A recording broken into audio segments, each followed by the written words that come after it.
Hey guys, greetings. Normally I start these videos in the morning, but it is late afternoon. I've had my early dinner and I want to start documenting some of the refurbishing that we do. And of course here at our small shop in Arizona we just do the change machines. The vending still is all done up in the San Francisco Bay Area. So anyways, what I'm going to delve into here is a standard dual hopper Changemaker. It is an EC201, I think. I'm going to bring my little trusty flashlight with me and going to go over and take a peek at it, and then we'll have to turn the video on and off a few times, but we'll document what we do to it up until the final stages when we ship it. So let's take the short tour to the other side of the shop here.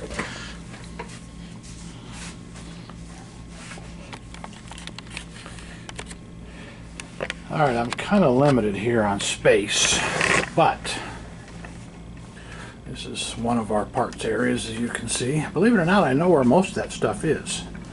Alright, here we are. This came in on trade, and I apologize for the lighting here, but this is kind of our dark end of our warehouse that we don't do any work in really except store products. So, anyways, this, let me be sure I'm telling you the right number here.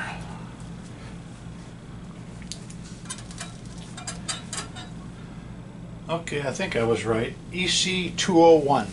Now, this machine, I did a little research. I had my rep at Standard look up a few things. It is, he told me, 17 years old, so this is 2021. So about 2004 maybe it was made. And as you can see, has a 110 volt Coinco Mag 50B in it.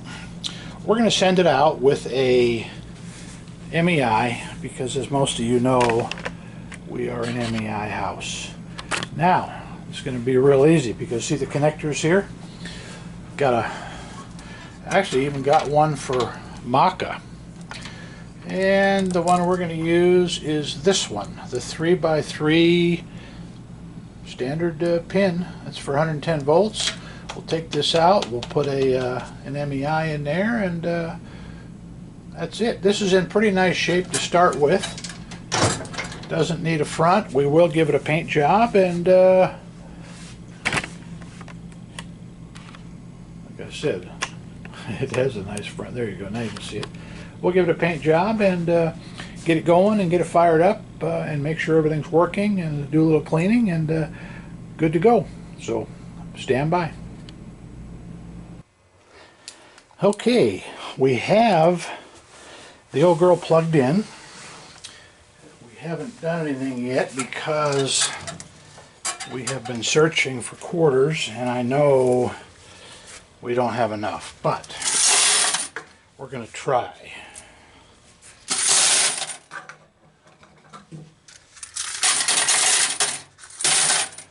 Probably similar to most changers, you probably need $200 in quarters in each one. Now I'm going to see if we can hone in on the control board while we power this guy up. There it is there. Okay, we do have power.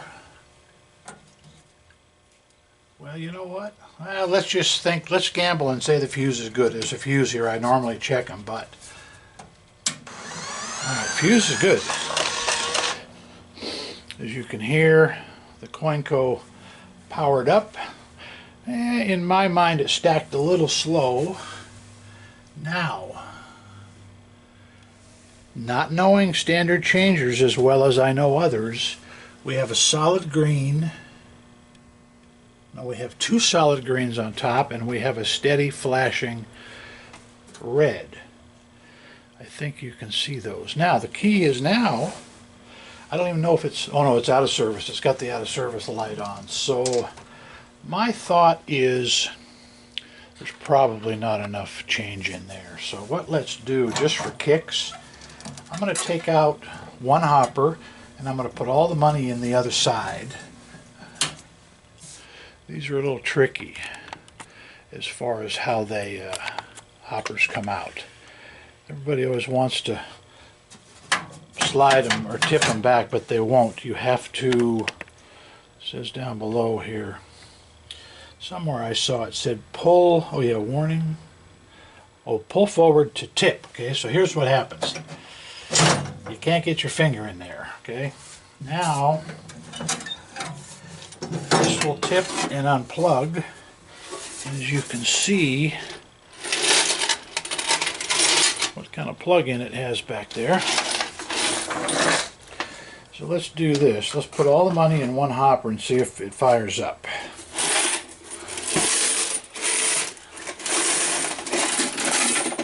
If not, we'll have to get some more quarters tomorrow, because we don't test with anything here except nickels. But I know standards have got to have the exact size coin or they will jam. Unlike our Americans, we can put nickels in the quarter hoppers and they'll run just fine.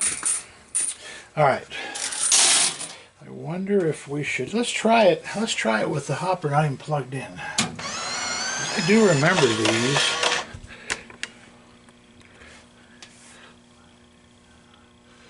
No, we still have a sold out. Okay, let's put the hopper back in.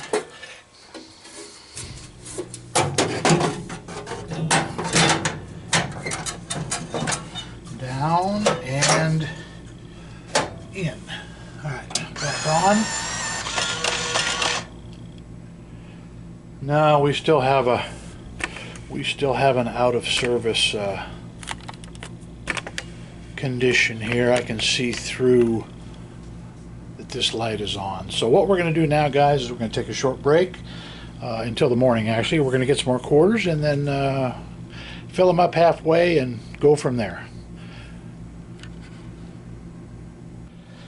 Okay guys, same day, and as you may have guessed it, we did not go get more quarters. What I did is I opened up the hoppers and I jumped the quarter sensors, as you can see by my jumper cables, my favorite tool here in the Doug Bale Enterprises shop. Anyways, this tells the machine that yes, I'm full of quarters, etc. And now, let me back out there, and as you can see, we do not have an out of service light on. Well, let's do this. Oh, I can't close it because of my cables, but I'm going to put $1 in and open the door real quick and catch the quarters.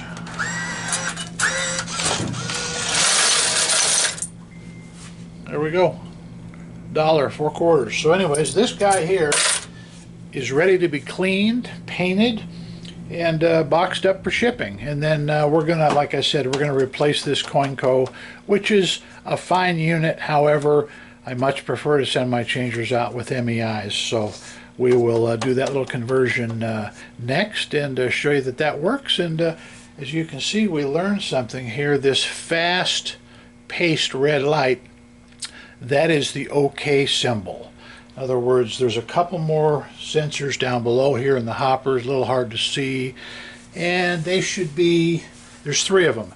Green on top, blank in the middle, red on the bottom, solid with the middle one off. Now that is in operation procedure. In other words, no jam.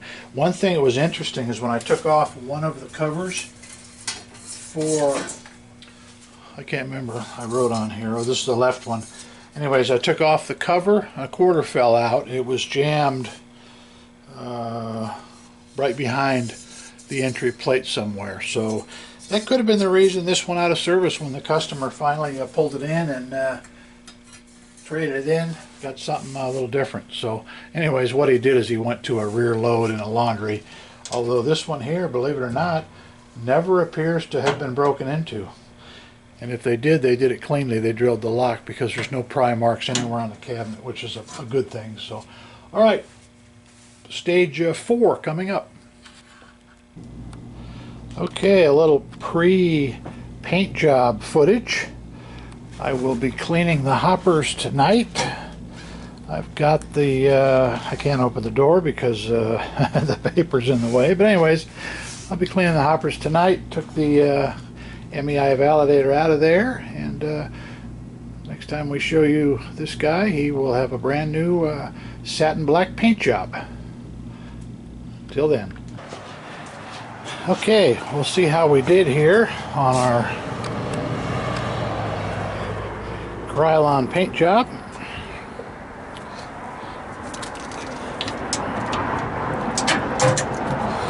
We think this will look like a new changer when we get it to the customer. And his customer hopefully will be happy, thinking he spent money on a brand new changer as well. So got a hold, a cover there, put a carriage bolt in there, and somebody may need to bolt this to the wall again. So as hard as these are to drill, that'll be a good thing to have already pre-drilled. So anyways, our little standard changer is coming along nicely. More tomorrow. Okay, final segment here of our EC201 standard changer quick refurbishment. This machine actually did not need much. We did install the MEI, and I have left off the covers to the hoppers to simply show you that it takes $1 and dispenses 4 quarters, and that's all we have in there is 4 quarters. So as we power it up,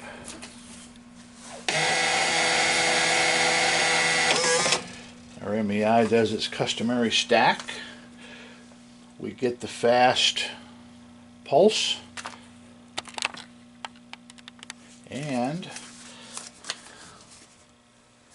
there are 2 flashing arrows here saying it's ready to go.